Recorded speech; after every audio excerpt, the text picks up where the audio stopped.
D'un chroniqueur à un autre, je vous propose de retrouver François, qui lui s'est caché à l'abri du soleil pour nous parler des plantes d'intérieur. Parce que oui, à l'approche de l'automne, on peut aussi donner un petit coup de boost à nos plantes vertes d'intérieur.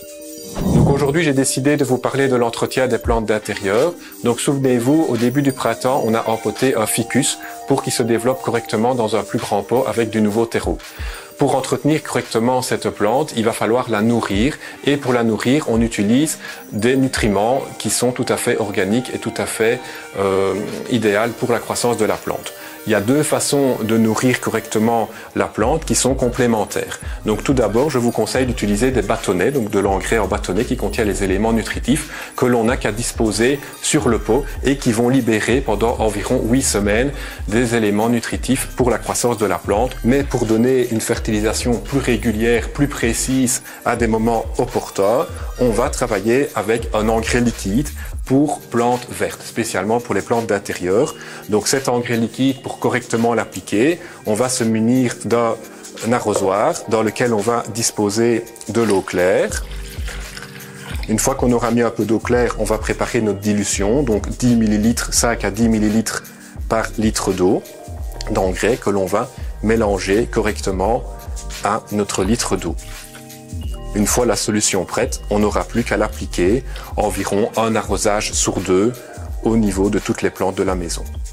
Je termine ici d'appliquer l'engrais liquide et je m'aperçois justement sur les branches ici qu'on a la présence de cochenilles. Donc les cochenilles, c'est un parasite des plantes d'intérieur qui peut causer un dépérissement de la plante. Mais pour réaliser le traitement donc ici adéquat contre les cochenilles, je vais sortir la plante de la maison.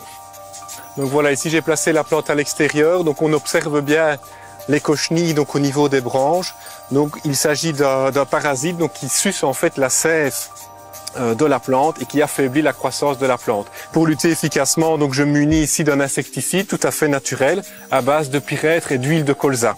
Et donc cet insecticide va avoir la particularité de bien pénétrer dans la cochenille et de cette façon l'éradiquer correctement. Donc pour ce faire, je vais me munir donc d'un vaporisateur.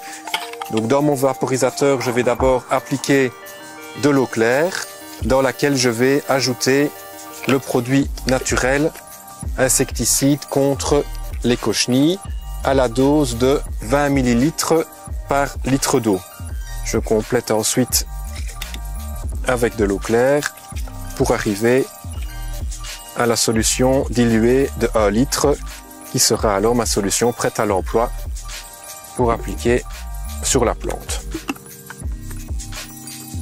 Et si nécessaire, il faudra répéter cette application plusieurs fois sur la saison tant qu'on apercevra les filaments donc, de cochenilles sur la plante. Merci François. Nos intérieurs seront un peu plus verts grâce à toi.